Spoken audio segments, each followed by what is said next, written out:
Halo semuanya, saya Dr. Jessica. Nah, siapa sih dari antara kita yang nggak pengen terlihat awet muda, punya rambut yang indah, sama punya kulit yang terlihat kenyal? Nah, akhir-akhir ini kan banyak nih suplemen yang mengandung kolagen yang katanya bisa bikin kita terlihat awet muda. So, di video kali ini saya akan memberikan fakta ilmiah tentang suplemen yang mengandung kolagen. Supaya apabila ada dari antara kalian yang ingin mencoba, kalian tahu dulu faktanya. Jadi pastikan kalian nonton video ini dari awal sampai akhir ya.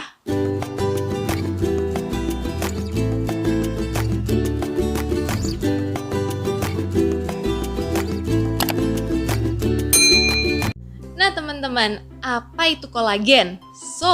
Kolagen ini adalah protein yang merupakan zat pembangun utama dari kulit, tulang, tendon, ligamen.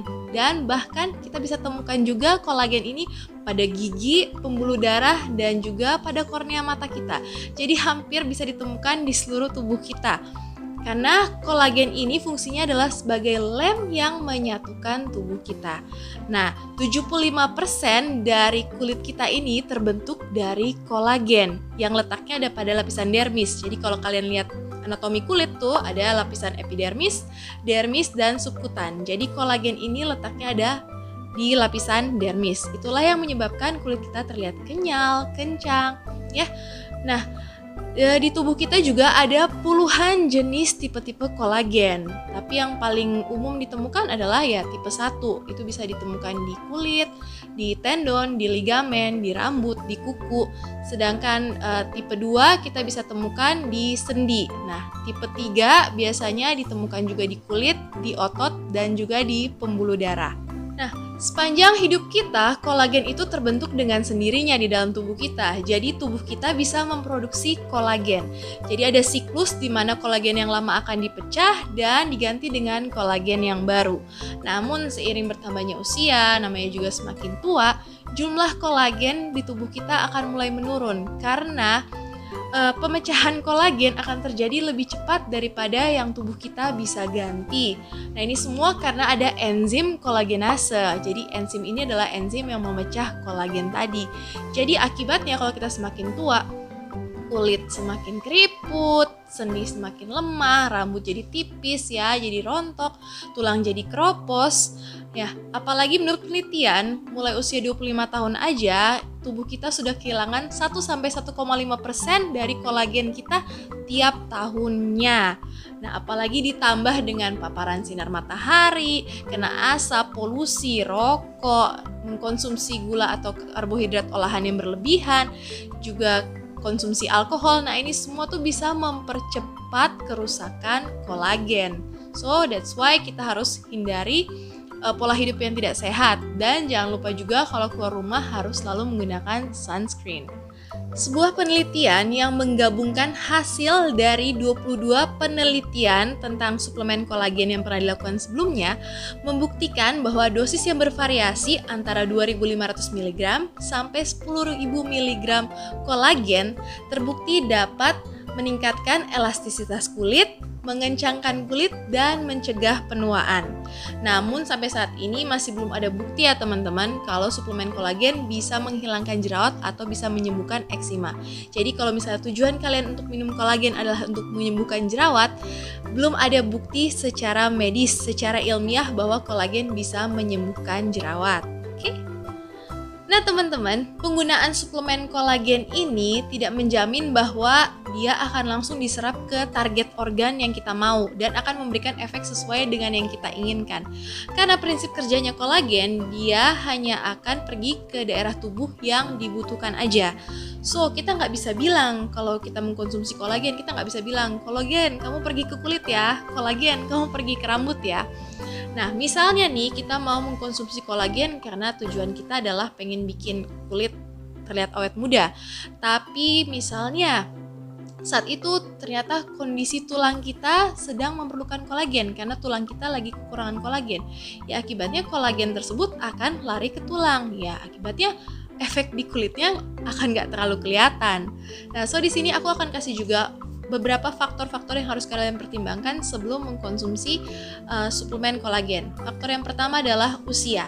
Nah, apabila kalian usianya masih di bawah 25 tahun, di mana kalian punya cadangan asupan kolagen itu masih banyak di tubuh dan kalian juga bisa dapatkan dari makanan sehari-hari yang mengandung kolagen, mengkonsumsi suplemen kolagen di usia yang masih muda itu akan nggak terlalu ngaruh apa-apa karena kalian masih muda dan masih memiliki kolagen yang cukup dalam tubuh.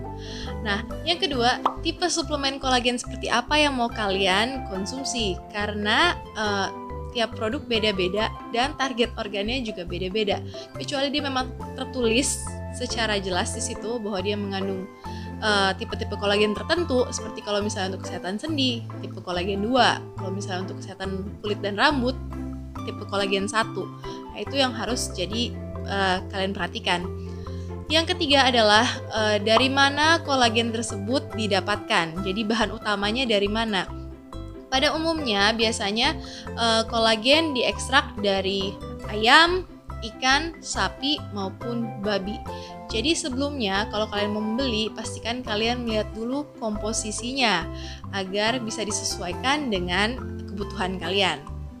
Yang keempat, berapa banyak dosisnya? Nah, jumlah dosis itu bervariasi di studi klinis, ada yang 2.500 mg sampai 10.000 mg. Nah, tapi dosis sama lama penggunaan yang terbaik masih belum bisa ditentukan karena masih dibutuhkan penelitian yang melibatkan lebih banyak orang lagi. Nah, produk-produk kolagen itu memiliki dosis yang berbeda-beda. Ada mungkin produk yang dosisnya lebih rendah yang mengharuskan kalian mengkonsumsinya 2 kali sehari. Ada juga produk yang dosisnya mungkin lebih tinggi yang hanya mengharuskan kalian mengkonsumsi sekali sehari. Yang kelima, penggunaan suplemen kolagen yang murni harus dibedakan dengan kolagen yang udah dicampur dengan bahan-bahan lain. Nah, banyak produk-produk kolagen yang dijual di luar juga biasanya udah dicampur dengan bahan-bahan lain seperti vitamin C, vitamin A, vitamin E, glutathione, hyaluronic acid, zinc, biotin, dan lain sebagainya. Nah, campuran-campuran yang lain ini juga bagus ya, mempunyai efek yang baik. Seperti kita tahu, vitamin C, vitamin A, vitamin E ini dapat merangsang produksi kolagen secara alami dari dalam tubuh. Vitamin C juga antioksidan dan vitamin E juga antioksidan. Vitamin C dan glutathione bisa mempunyai efek memutihkan kulit. Nah, sedangkan hyaluronic acid bisa untuk mengenyalkan kulit. Nah, zinc dan biotin, zinc bisa untuk kulit dan rambut. Nah, biotin juga bisa untuk mencegah kerontokan rambut. So, efek dari suplemen kolagen itu kita nggak tahu apakah hanya karena kolagennya atau karena sudah dicampur dengan bahan-bahan lainnya juga. Makanya efektivitas dari suatu produk juga tergantung dari kandungan produk tersebut. Nah, faktor yang berikutnya adalah bagaimana cara tubuh kita merespon terhadap suplemen tersebut. Seperti yang aku udah jelaskan sebelumnya, bahwa kolagen hanya akan mengisi kebagian yang dibutuhkan aja, dan itu pun juga tubuh kita tergantung dengan bagaimana pola hidup kita. Yang terakhir adalah ekspektasi kita apa, hasil yang kita harapkan tuh apa.